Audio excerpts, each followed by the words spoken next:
Good evening, Galaxy fans.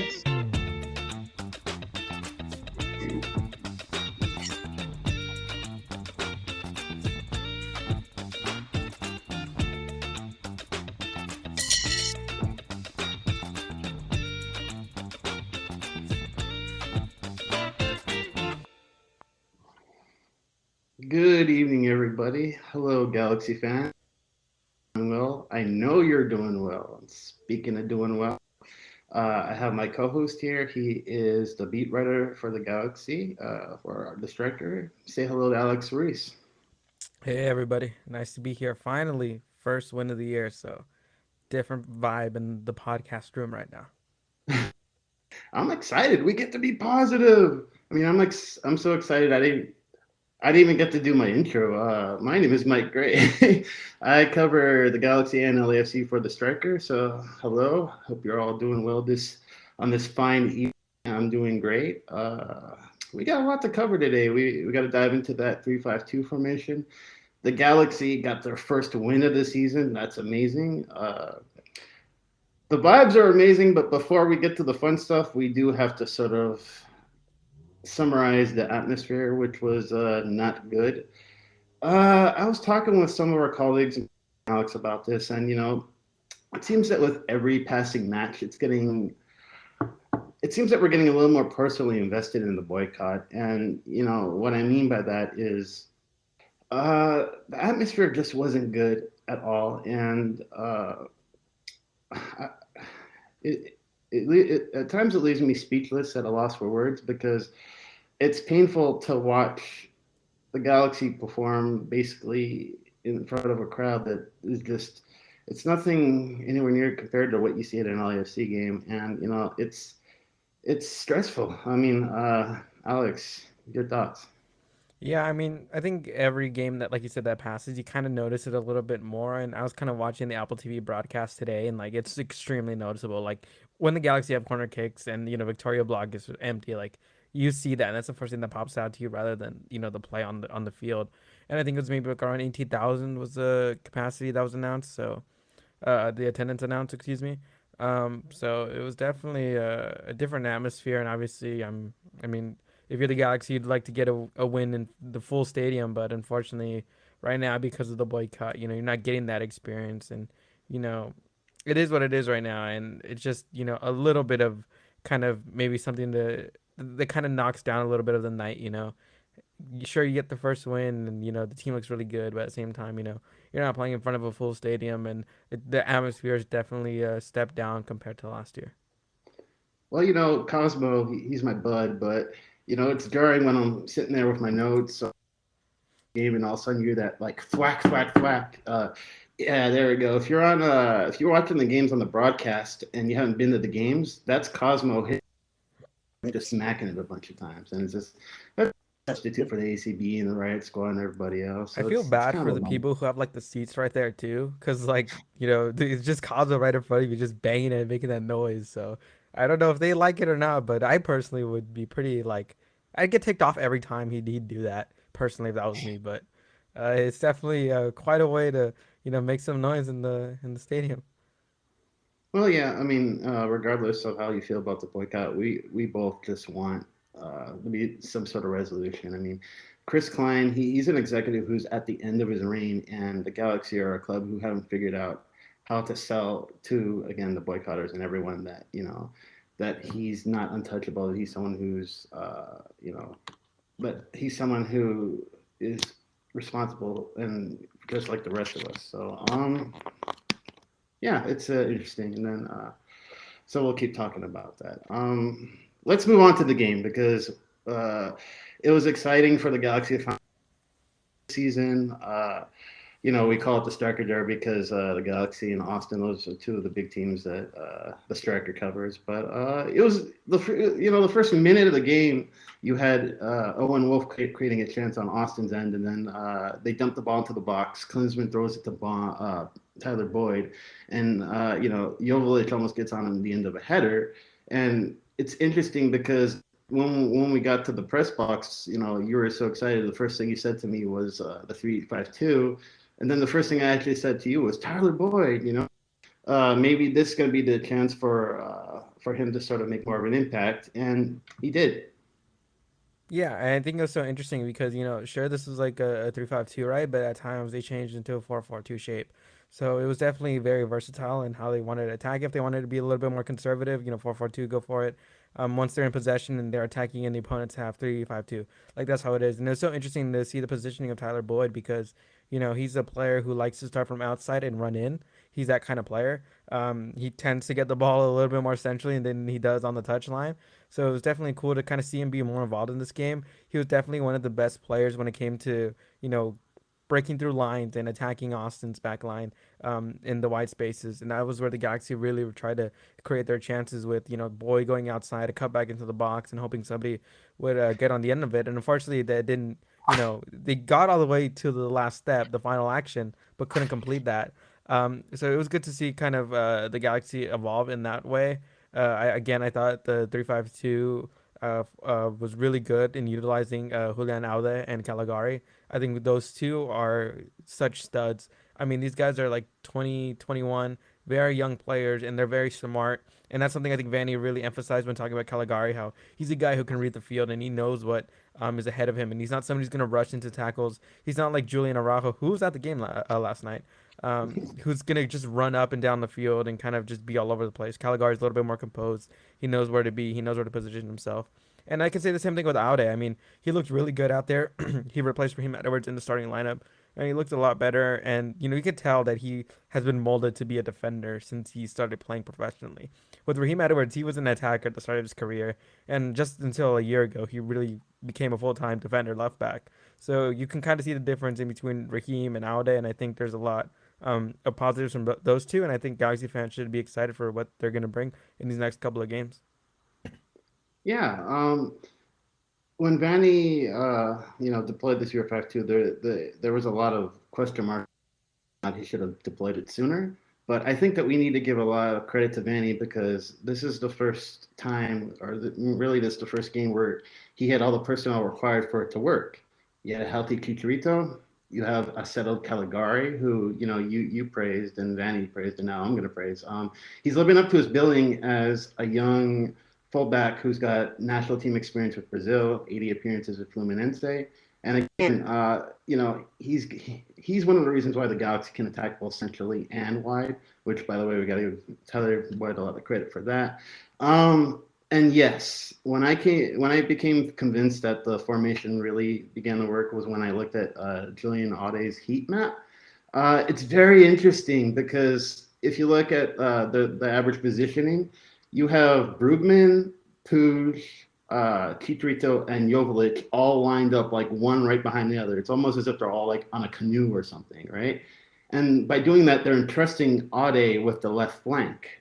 And what I saw from both the last game and from the heat map is that he, obviously he's not a pace merchant, right? But he's very successful at picking his spots, going to the right areas. He has the passing range to be able to elude defenders and also eliminate defenders. And what that's doing creates this overload in the central channel.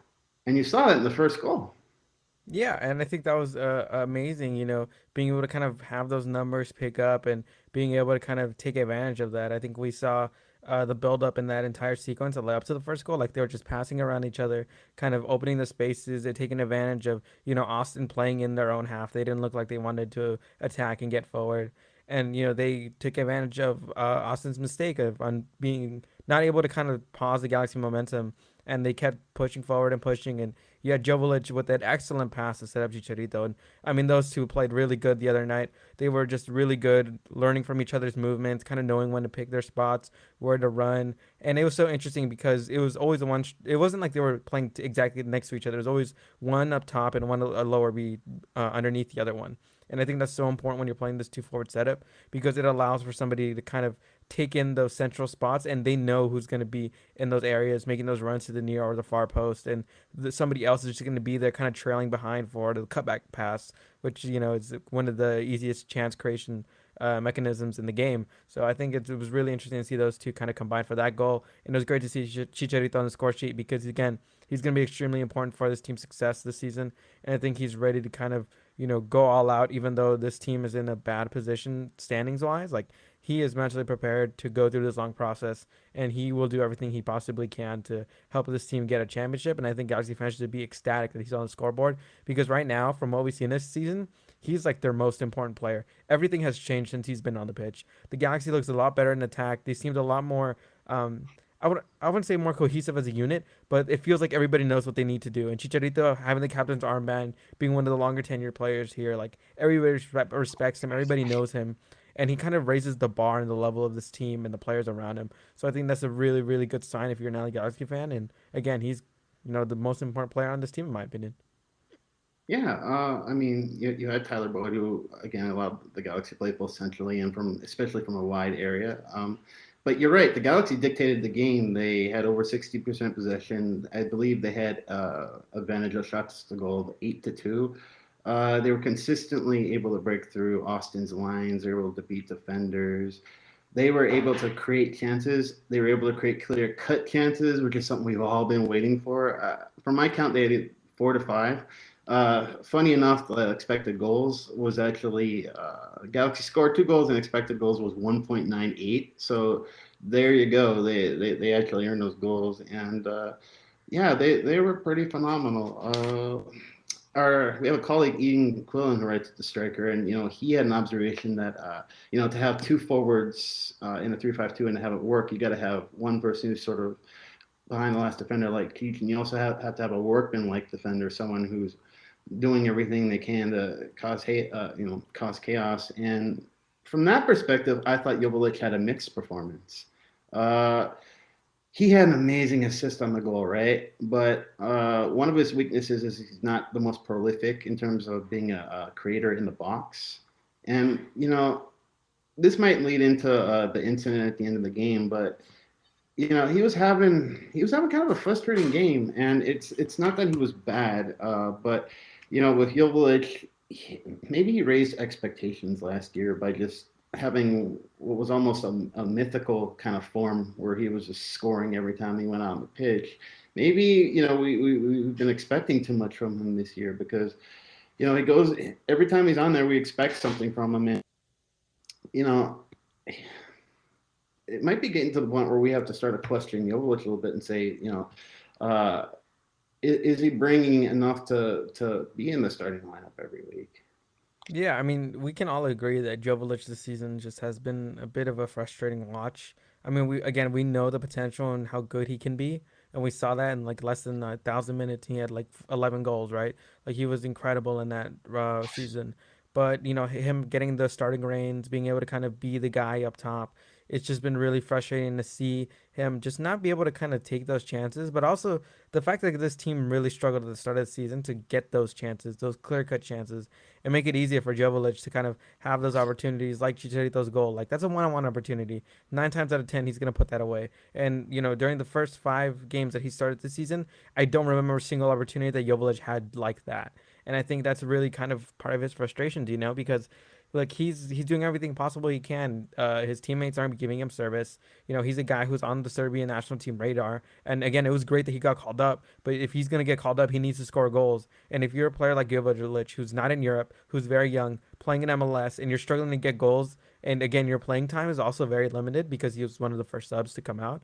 I understand his frustration. He's a guy who wants to be able to show out and still have the chance to represent his country, possibly in the Euros. I don't know if that's really realistic or not, but I mean, he just called up for their A team, and they have some world class strikers, right? You want to keep that momentum up, and I really understand his frustration because this is a guy who has shown all season, all his entire tenure with the Galaxy, that he has a passion for this club. That he's a guy that's willing to do the dirty work, do everything he can to get on the score sheet, and you see that when he celebrates the goal, the way he kind of just points at the crest. Or we remember that celebration last year with LA Riot Squad, right, where he just gets pulled up on there, just like a pull up, and enjoys it with the crowd. Like this is a guy who has genuine passion for the club, and I understand his frustrations and not being able to kind of elevate his play as a starter. And do I think it was right for him to kind of go once he's off the game, go straight to the locker room? No. But at the same time, I understand that he's frustrated, and that's something Vanney said. He understands that this guy's frustrated. He wants to be able to get more playing time. He wants to be able to score more goals. And I think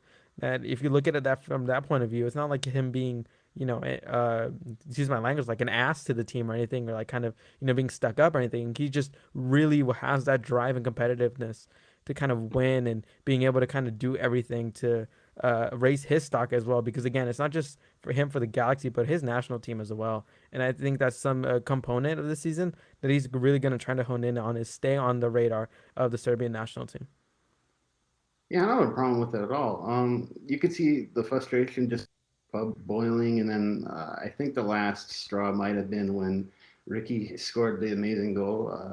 I mean, it was a great goal, and he was ready to take it, by the way. But if you notice, it starts off at one point as a 4-on-2, and then Jovic is actually available for him to just simply square it, and then at that point, I wouldn't call it a tap in because I mean you'd have to do it with your left foot with Stuver coming that way. It'd be a difficult finish, but I think he kind of had that, and then Pooch scores, and then you see Jovic just kind of jog around the goal, just almost like, all right, and I could tell he was just disappointed. But no, I don't have any problem with what he's doing at all. I mean, uh, did we not forget that Dallas just happened 2 games ago? I mean, that in that game you had two veteran players getting kicked out of the game, and so no, I don't have any problem with it. Especially, I think Vanney, had a tell where he was laughing about it afterwards. That tells me that it was something where maybe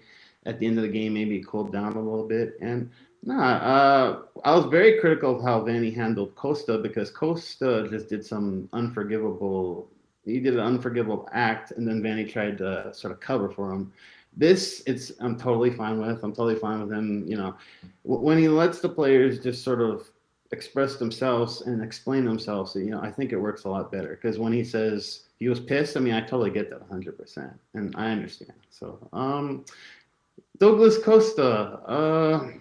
Now, if you're listening, bear with us because I'm gonna play the audio.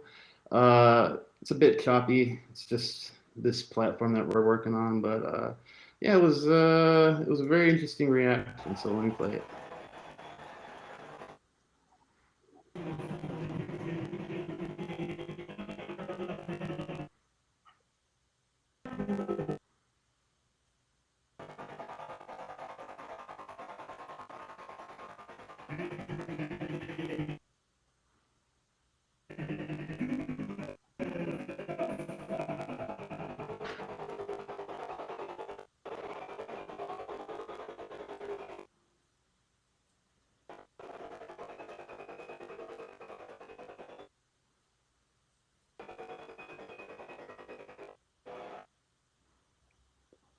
Boo! That was a well. I mean, first of all, I think it's pretty hilarious that happened. I mean, what do you expect? I thought it was interesting that Costa was put back into the scheme of things so soon after getting kicked out. Uh, my perception of what happened is, I mean, what's in the past is in the past. And I guess at this point, Vanney has enough trust in him that he put him right back on the field again. Now, the good news is that he actually responded very well to the booing. What I would call an electric cameo. He was consistently dangerous. He was a bit of a live wire, constantly creating danger. So my conclusion at the end of this is that clearly Douglas Costa likes to live on the edge, and he likes to. He's got this, Vanny called it. Said that he needs to find peace on the field. So he's got that. Now, I guess the challenge for him and the challenge for Vanney is to channel that into something positive because Dallas was a disaster zone. What we had last night was actually quite productive. So how do you get that consistent production out of Douglas Costa? It's a mystery, isn't it? Yeah, I mean, we've seen this so many times when he comes off the bench where he just looks good, right? Like there's been many times last year and I think maybe even this year a little bit. Excuse me. Where he's kind of just looked good. He's looked like a playmaker. He's looked influential. But again, you kind of need to see that as a starter. And honestly, I'm not putting much stock in kind of this cameo because, like I said, I've seen it before. I've read this book before. Can you do this as a starter? Then I'll be paying attention. But right now, it's a good sign. But he's got to be able to do that as a starter. I think it's definitely a lot easier when you're 2-0 up and the teams, the other teams trying to get forward, there's going to be a lot more space for you to exploit. Can you do it when it's 0-0 and the team's trying to build out, trying to be composed? Is he gonna make a right or wrong pass? What decision he's gonna make in the moment? That's when I'll really be critical and really put some weight on what he does on the field. Because right now, that's his 30 minutes he played. I don't really think much of it right now. Yeah, me neither. I mean, it is what it is. He's got to prove himself consistently, and he hasn't done that in a year and a half. So it is what it is. One important thing that you sort of hinted at that we might have missed is, this was the first game where the Galaxy, minus like a few minutes in FC Dallas, where they were ahead in the match. All year they've been fighting from behind, and that I get. For me, this match really is a turning point for the Galaxy because, I mean, what they were doing the first 7 games of the year, not only was it not working, they didn't have the personnel. It was just you see the potential for what lies ahead, so that's got me happy. But anyway, post game shenanigans. First cool thing was when we were heading downstairs, I actually saw FC Barcelona's Julian Araujo downstairs signing autographs, which was really cool. Alex has pointed out more than once it's really weird to call him that, FC Barcelona. Not like a Galaxy player, but all right, whatever. I guess he's there now, so that's cool.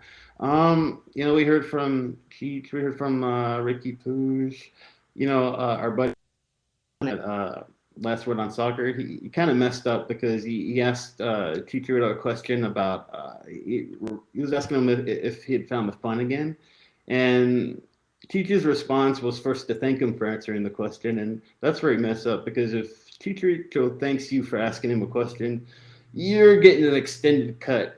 you're getting a bunch of words, and so he said something about the sun and the moon and everything working awesomeness, and I don't know. I'm just sitting here like, all right, that's cool, John Redcorn. But okay, what I took from it is that he's happy, and that he's happy to be grinding, and for me that's good because I mean, and he even spoke about the boycott, which drew some error online from there were some people who,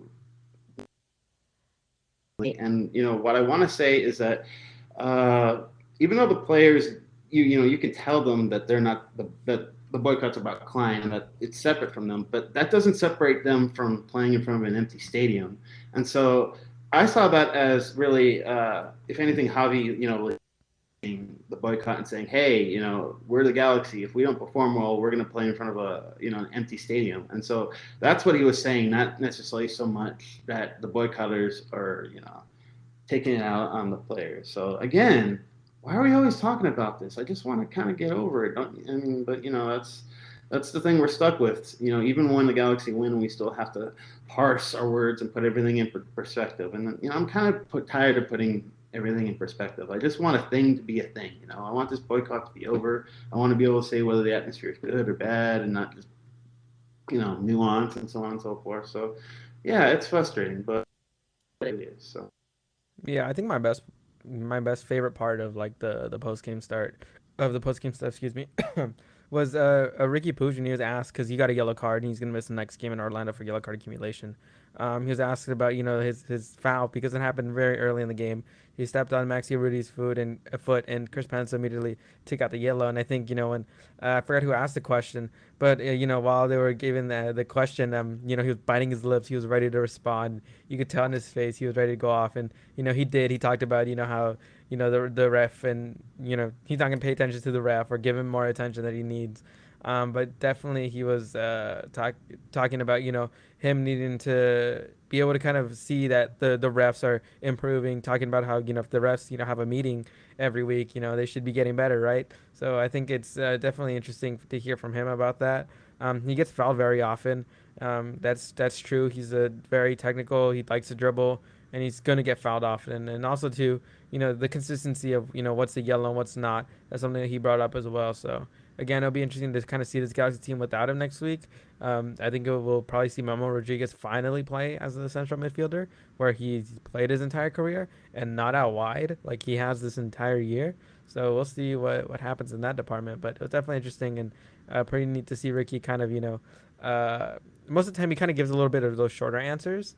But this time he was ready to kind of go and explain very well his stance. So if you guys have the opportunity, just to watch that clip, and it's great. Yeah, maybe we'll post it later on the channel. Yeah, Chicharito's giving us crap because he told us to answer Ricky or to ask him questions in English only. I mean, his English is really good, by the way. So just to point it out. Yeah, going back to Costa for a second. I I'm almost at a lot. I want to.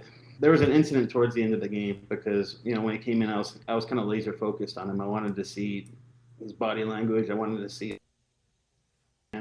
Zavaleta, who had checked in the game late, he had played a bad pass, and Costa was just furious. He was like he gesticulated like more than once, and Zavaleta had to put his hands up like sorry. He did it like 2 or 3 times before he calmed down, and he goes in the game and he's fine, but then he does that, and that tells you he's all right. So I'm a little worried about him, but it'll be up to Vanney to decide how much time he wants to get. So hopefully that will be a motivator for Costa, but we'll see.